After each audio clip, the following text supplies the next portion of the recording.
আজকের ভিডিওতে এমন 10টি খাবার সম্পর্কে আপনাদেরকে বলবো, যেমন এই শীতে এই 10টি খাবার দিতে পারেন। এতে আপনার পাখির স্বাস্থ্য ভালো থাকবে, এরা ভালো মিটিং করবে এবং সাথে সাথে আপনার পাখির ঠান্ডা লাগবে না। যত ধরনের সফট ফুড এবং গ্রিন ফুড সবটি আমি ব্যবহার করেছি এবং ভালো ফলাফল পেয়েছি।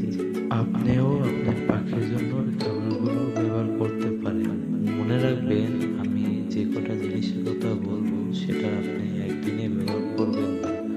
একটা জিনিস একদিন পর পর ব্যবহার করবেন। আমরা যদি মানুষের দিকে ভেবে দেখি, প্রতিদিন যদি আমরা একই খাবার খাই তা আমাদেরও অরুচি ধরে যাব। পাখির ব্যাপারটাই এরকম, তো আপনাকে পাখির খাবারটা প্রতিদিন চেঞ্জ করে করে দিতে হবে, তো ইনশাল্লাহ আপনার পাখিটি অনেক সুস্থ থাকবে। তো আসুন কথা না বলে মূল ভিডিওটি শুরু করি। প্রথমেই তুলসী। সর্বপ্রথম যে খাবারটা নিয়ে কথা বলবো সেটা তুলসী। আপনি তুলসী পাতা নেবেন এবং ফ্রেশ তুলসী পাতা পাখিকে খেতে দেবেন। এক জোড়া বাজিকার পাখির জন্য একটি ডালে তুলসী পাতা যথেষ্ট। 5-6টা পাতায় খেতে দিবেন। তুলসী শরীর গরম রাখে, যেটা আপনার পাখির ঠান্ডা লাগার থেকে বাঁচাতে পারে। আপনি নোটিস করে দেখবেন যে কারো যদি ঠান্ডা লাগে তাকে তুলসী পাতা খেতে দিতে হয়। আর আপনি যদি তুলসী পাতা আপনার পাখিকে দেন তো আপনার পাখির সর্দি লাগবে না, এরা এটা পছন্দ করে খাবে। আর এটা আপনার পাখির শরীর অনেক গরম রাখবে। সর্বোচ্চ আপনার পাখিকে এই খাবারটি সপ্তাহে 2 দিন কিংবা 3 দিন দিতে পারেন।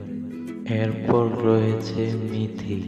মেথি এমন একটি পাতা, যে পাতাটা আপনার পাখিকে যদি মাঝে মাঝে দিতে পারেন তবে এটা আপনার পাখির ভিটামিনের ঘাটতি পূরণ করবে। তবে এটা প্রতিদিন ব্যবহার করবেন না, তাহলে আপনার পাখির ডায়রিয়া হওয়ার সম্ভাবনা থাকবে। যত বলে গ্রিন ফুড আছে এগুলোর ভিতরে মাল্টিভিটামিন এবং ক্যালসিয়ামের মাত্রা থাকে অনেক বেশি। তাই এই খাবারগুলো আপনি যদি আপনার পাখিকে দিতে থাকেন তবে আপনার পাখির এক্সট্রা ভিটামিনের প্রয়োজন পড়বে না, না তো কোনো আলাদা ক্যালসিয়ামের জন্য ওষুধ খাওয়ানো পড়বে। এরপর রয়েছে বয়েল ওইট, মানে সিদ্ধ করা গম। সিদ্ধ করা গম আপনার পাখিকে খেতে দিতে পারেন। এজন্য আপনি কিছু প্রকার গম নেবেন এবং এটাকে বয়েল করে আপনার পাখিকে খেতে দিবেন। গরমের মৌসুমে যদি গম খেতে দিতে হয় তাহলে এটা পানিতে ভিজিয়ে তারপরে খেতে দিতে হয়, কিন্তু আপনি যদি এটা শীতের ভিতরে দিতে চান তাহলে এটাকে বয়েল করে এবং সিদ্ধ করে তারপরে দিতে পারেন। বয়েল করে দিলে পাখির শরীরটা গরম রাখে, তাই একদিন কিছু প্রকার গম আপনার বাজিকার পাখিকে আপনি খেতে দিতে পারেন। বিশেষ করে যে পাখিগুলা বাচ্চা রয়েছে সে পাখিগুলোকে আপনি সিদ্ধ করা গম যদি দেন, বিশেষ করে যে পাখিগুলোর বাচ্চা রয়েছে সে পাখিগুলোকে যদি আপনি সিদ্ধ করা গমটি দেন বেশ নরম হয়, সহজে ডাইস করতে পারে। এতে বাচ্চাগুলো কালারও ভালো হয়, গ্রোথও ভালো হয়। বয়েল কর্ন, মানে সিদ্ধ করা ভুট্টা। এর পরের খাবারটা হলো সিদ্ধ করা ভুট্টা। যদি আপনি তাজা ভুট্টা দিতে পারেন এবং পাখি ওটা নরম করে খেতে পারে। আর যদি সেটা না পান তাহলে বাজার থেকে নর্মাল ভুট্টা কিনে এনে তারপরে ওটাকে সিদ্ধ করে দিতে পারে। এর ভিতরে কার্বো, এই শীতের মৌসুমে এটা পাখির জন্য অনেক ভালো। চেষ্টা করুন আপনার পাখিকে মাঝে মাঝে ভুট্টা খাওয়ানো যায় কিনা, এটা আপনার পাখির স্বাস্থ্য শরীরে অনেক ভালো কাজ করবে। আপনি যদি আপনার পাখিকে এটা প্রথমবার দেন তাহলে আপনার পাখি সেটা নাও খেতে পারে। আপনি যদি লাগাতার 2-3 দিন একটানা ব্যবহার করতে থাকেন তাহলে আপনার পাখি এটা আস্তে আস্তে খাওয়া শিখবে। পাখিগুলো এই খাবারগুলোর অভ্যস্ত হয়ে যাবে। ফয়েল ইজ পাস দিস, মানে আমরা যেটাকে ফুড বলি। এই ফুড বানানোর তরিকা খুব সহজ। আপনাকে প্রথমে একটি ডিম সিদ্ধ করতে হবে আর এর সাথে কিছু পরিমাণ পাউরুটি দিতে হবে। এই দুইটা মিক্সচার আপনি আপনার পাখির নরম খাবার হিসেবে দিতে পারেন। যেহেতু ডিম একটা গরম খাবার, শীতকালে পাখির স্বাস্থ্যের জন্য ভালো কাজ করে এবং পাখির শরীরটা একটু গরম রাখে। বয়েল সোডা মানে বুট। আপনারা তো জানেন ছোলা বা বুটের ভিতরে অনেক প্রোটিন থাকে, যেটা আপনার পাখির জন্য অনেক ইম্পর্টেন্ট। প্রথমে এই কাজটি করার জন্য আপনার ছোলা বুটটি সিদ্ধ করে নিতে হবে। এরপর যদি আপনি এটা আপনার বাজিকার পাখির জন্য ব্যবহার করেন, আপনি এটাকে ভালো করে খন্ড করে তারপর এটাকে বেটে তারপরে খাওয়াবেন। তাই এটাকে আপনি ভালো করে গ্রিন করে নেবেন, তারপর আপনার পাখিকে এটা খেতে দেবেন।